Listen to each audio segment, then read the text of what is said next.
I I like watching like that kind of led into another channel. I like the history of a lot of YouTubers and stuff. Sunny V2 Yeah, I like will be like Any what channel happened like to that is good. yeah, like what Rise and happened to fall this of blah, blah, person's blah. career, like what this person's last 24 hours or whatever. Like Yeah. it's just There's another it's guy. crazy. There's another guy. His YouTube name is Moon, and he does videos like that, and he's also pretty good. I've been Like Rise and watching. Fall videos. I've been watching Scary Interesting. I think Never he's a heard of that. fairly new channel, just based off of his sub count and views and everything. Because I feel like he should have a whole lot more for the content that he does. But he'll do like story based videos about like people that are really into like extreme shit, like cave diving, like scuba diving stories, like where people like go into like caves or just like regular ass caves and shit. And some of the stories are fucking insane. It's like just the shit that can happen and go wrong that goes wrong, like just the People that worst go like case cave scenario. diving and shit are insane. Yeah, it is scary. Yeah, the Nutty Putty cave story is fucking Yeah, horrifying. he covered that. He Yeah, covered that's- that one. Horrifying, man. I can't imagine being stuck face down into a cave for Into a hole. What is it, like 'Cause he 30 just- hours before he died or Into something a insane? Yeah, he went the wrong. He went down the wrong hole in the cave and ended up just getting stuck head first, arms Yeah. first in this hole, and like they almost got his body out. Like they called rescue workers because like I'm pretty sure like Nutty Putty Cave or whatever, that was like a pretty popular cave to Yeah. go like exploring in. It wasn't Spelunking, like yeah. any. Yeah, it wasn't like a super. Off the grid and shit. It was- Yeah, like super crazy. But he just happened to go down the wrong direction, and yeah, he got stuck, and they had to get him out because if you're upside down long enough, you know the Yeah, fluid and everything, like die. All the yeah, blood in your fluid noggin. goes into your brain and lungs and stuff, and your heart. You basically have a heart attack if you're upside down long enough because your heart is working against gravity Yeah. with blood and shit like that. Wasn't he with his kid too when that happened? Or like something? No, cousin No, I or think something? he was with his family, and they were gonna go into this cave over the holidays or something like that to like bond as a family. Bro, can you And then- imagine just being with your dad while his fucking face is stuck in a cave for 30 hours and he just dies? That's, Well, he was That's with his awful. dad, I'm pretty sure, but I don't know okay. if he. I think he might have had Thought it a was the kid other and way around. wife. But like the God. rescue workers, dude, they got there, and you know he was responding and pretty calm about everything. And what happened was they were close to getting him out. Like they had the fucking pulley or whatever hooked to his legs, and they were slowly pulling him out.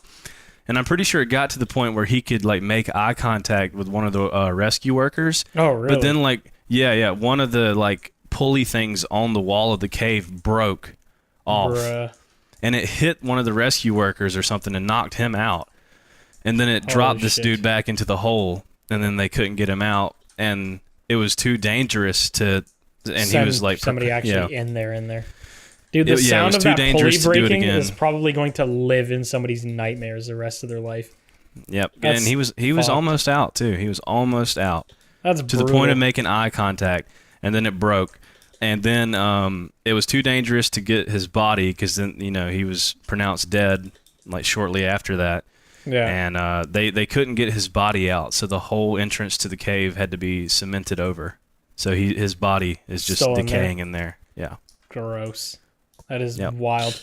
You know what's weird is that it's weird that we're like these scuffed funny moment YouTubers and we don't really watch our own type of content. I watch a bit of gaming. There's one gaming channel I've been watching. So, like, obviously, my favorite games are, like, single-player games. I fucking love single-player, like, RPG games. Yeah. Like Bethesda games and, stuff like The Witcher, Cyberpunk, stuff like that. I love. So there's a few YouTubers. Like, I watch Up Is Not Jump a lot. A really small YouTuber. Well, actually, he's not too small anymore. His name's Juve. Markiplier? No, Oh. his name's Juve, and he does like, so he'll like go to play Skyrim or something, and he'll be like, "Can you enjoy all of Skyrim while only being in Whiterun?" Or like shit like that. And I love content like that. That's really the only gaming stuff I watch. I don't really watch like a ton of funny moment shit. I used to watch Fitz, and then, he's gone. Yeah, like that's one thing I think about too is like I've never really found any other content creators that are like edgy like us and that do like gaming stuff. Well, I mean, Like I don't really care for edgy. There's still nothing. I liked it. Like that's why I liked Fitz so much, is because he had scuffed content and they would say something fucked up and I would laugh at it. Yeah. But that doesn't really I feel like we're kind of the only. I mean, I'm sure there are probably some other people out there that we just don't even aren't connected to at all. But there was one guy. I'm not gonna say his name because I don't want any beef with it. But there was one. Well, it was like a group. But they make content they tried to make content like Fitz's, I think, is what they were going for.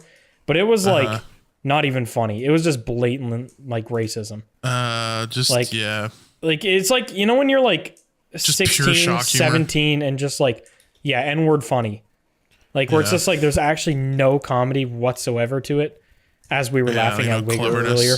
But yeah, there's no cleverness, no joke or anything. It's just straight up they'd go in a game chat on CSGO and just be like, "What's up?" and just yell. I hate Asians just out of nowhere. It's dude, it's not funny at all. Like nobody cares. They had a pretty large amount of subs though. I've noticed once I've really started to get more into actual comedy recently. Yeah. And it's something that I really wish. I mean, I always enjoyed watching comedians and everything like that, but really trying to understand the whole art form of it, because it's there has to be a certain level of creativity put into it. It's not funny when it's just I don't know. There has to be some build up or some sustenance to it. Something there's some form of understanding of how you got to that point and why you're making the joke. It's when you just randomly throw shit at the wall, that's when it's usually not that funny. I personally when think it's offensive or whatever. I like it when there's layers to it and there's a reasoning why you got to this point, and that's why it's funny. Yeah. No, that's fair. I personally think one of the most important things when it comes to comedy, or especially with offensive comedy, is having good comedic timing, which is something I feel like you're almost kind of just born with that. I feel like a lot of people can be funny, but they just don't have the right timing. Yeah. You just if you're off by a half second, it can just seem awkward, or you just have to have that timing. That's what makes people funny, No, I agree. I mean, even with there's a lot that goes into it. Even when I'm looking for editors, if editors don't have any comedic timing, then that's you're out usually. Yeah, so they'll just they'll leave out a bunch of context, or they'll cut the clip too short or some shit like that. Yeah, you have to know when to do and what to how and how. You gotta know when to fold them and know when to hold them. You gotta know when to fold. But see, also though, with the amount that we record and upload and everything, a lot of our stuff, I mean, everything we do is improv too. I think a lot of people don't realize that. I mean, a lot of hardcore fans know that we're just fucking playing off one another to come up with these random weird bits. Right. But we don't write shit down. A lot of actual comedians get to sit down and actually think through their joke. Yeah. And some of it's improv, where they come up with shit off the cuff, but literally everything we fucking do, every bit we've ever made has been off the cuff. Yeah, there's never been anything. We've never been okay, we should bring up this today. Yeah. That'll be funny. It's just, yeah. Yeah. We didn't get in a call before this podcast and go, all right, guys, we can talk about the lawyer today or what? It just, shit just happens. Yeah. I like that, though. That's how you get the best shit. Yeah. It's scripting. I mean, scripting stuff isn't bad, but just I feel like when it comes to what we do, scripting stuff is just too obvious. I don't know. I feel like it'd be obvious. Obvious it's too, obvious, but and also it's something. It's like an art form. It's something that takes practice, and it's something that takes a while to get good at. Just like if you were to write a joke, I don't think I could sit down and write a fucking joke if I tried. Yeah, me neither. Yeah. But I could I can easily formulate a joke in my brain when we're talking about something. Mm-hmm. So, right. Yeah, you need a key. See, that's to go the thing. Off of. That's one of the things that I've always liked about you, Soup. you have kind of always been an instigator. So like you'll be the one to create you'll start something, right? And then because of that, like my best work is bouncing off somebody else's instigation of a comedic like point. Like I don't know, but I just feel like I'm not an instigator. I can't sit there and just create something out of nothing. And you're just like, and you say some shit, and then I'm over here like and then it's just a great joke and everybody's laughing. So, but that's why I've always really enjoyed playing with you two. And recently, I don't know what happened. I don't know if you guys noticed, but it's like Dooo had like a comedic awakening. Have you guys noticed that? I've always just found Dooo funny. Yeah, I've always thought Dooo was hilarious. Don't get me wrong, Dooo has always been funny. But I feel like a while back he was more kind of like, I don't know how to say it. Like he wasn't a bigger part of the jokes. Lame like virgin. He was more quiet and like pulled back. But recently he's kind of just like boom, boom, snappy all over the place. I don't know. I've seen other people commenting about it too, and they're like, damn, seems like Doo's really. He might just be. I mean, when you're just like. You might just not have been enjoying what we were doing. Like the games are burnt out or a million different things. I mean, I'm not going to. Well, I think us being all around one another affects shit as well. Like, iron sharpens iron. You know what I mean? So like us being comedic and funny with one another, because a lot of the times we'll end up at the same fucking conclusion because we're all thinking the same thing. Yeah. So it's like we all kind of like. Understand we just know each other. We know like the feel of what we're thinking and shit.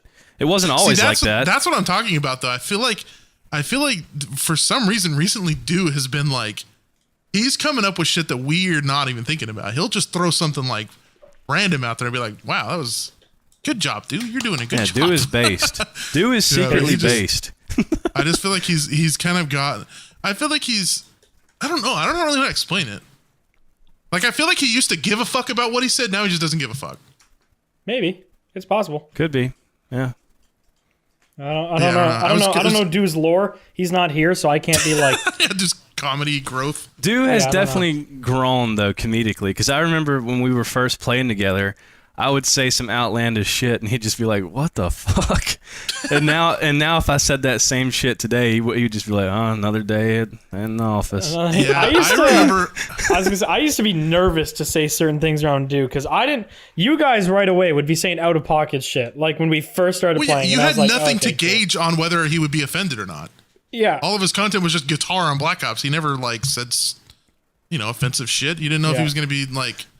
offended or not. Yeah, like, I feel like if we played with Markiplier, he'd probably hate us. I feel like he's very progressive. That was a big reason why whenever Dooo was like first asking me to like play and do shit with him, I was just like, you sure you want me in your videos? Because I was like, I don't think this guy's gonna like me very much. But he I don't know. I remember the first time I ever played with you, the first session we had, I didn't know if I wanted to continue playing with you or not. Do you remember why? Like, I don't know if it was either like maybe you were pushing it too hard and I was like, ooh, I don't know about this one. Because I was still trying to find my own like where I want to be in YouTube, And then I just don't know. I don't remember. And now I'm just your first full minute of content before you throw in a sponsor. Exactly. Yeah. Yeah. But I got no comment. Yeah, at first I was just like, I specifically remember the first time I played you. Well, the first time I played with you guys, I was like, not nervous, but I was like, the first time you always play with a new group, you're always like, man, what's funny? Like, what can I do here? You don't want to be obnoxious, like out in the front, trying to take everybody's content. You're worried about being the loud one, or like you're worried about, like, okay, should I give somebody else this super blatant, obvious punchline? Like, what should I do here? And it's just like, I don't know. It was just, I was always not scared, but I just like figured I'd take the back seat and let people do their bits first, and then, Yeah, that's why it was when I first played with Fitz. Yeah. I did not want to, like, situations would happen and be like, scary to play with, because it's like, bro, they work so well, that group that they have. I don't want to be the guy that they're like, yeah, that guy ruined the vibes. Right. Like, I was always so worried about that. But see, I never gave a fuck. I always was just like, either this person's gonna like to play with me, or I'm just gonna go back to just doing my own thing. Well, that was just like something I made up in my head, because Fitz in reality is like, the complete opposite vibe of that. He wants everybody to just throw shit at the wall, laugh, just have a good time, and like not really think about shit or worry about saying, you know, something funny. So that's why I like that group too. But the problem with Me Too is he was a big reason I started doing YouTube. So like the problem with Me Too. Go ahead. Sorry. Problem with the band U2. The problem with I also. I think it would be me as well. Me as well, yeah. Yeah, he was an inspiration for me. So playing with somebody that's, you know, that was an inspiration or somebody I looked up to was just a little bit nerve-wracking. Oh yeah, same. The first time I got him to laugh, I was on a whole nother planet. It'd be like if Steve Vai invited me on stage and be, hey, play a song with me. I'd be like... I'd play the drums like, instead. That's not the right song. I'd play the drums. That's the wrong I was so instrument, nervous. dude. Yeah, but it just, yeah.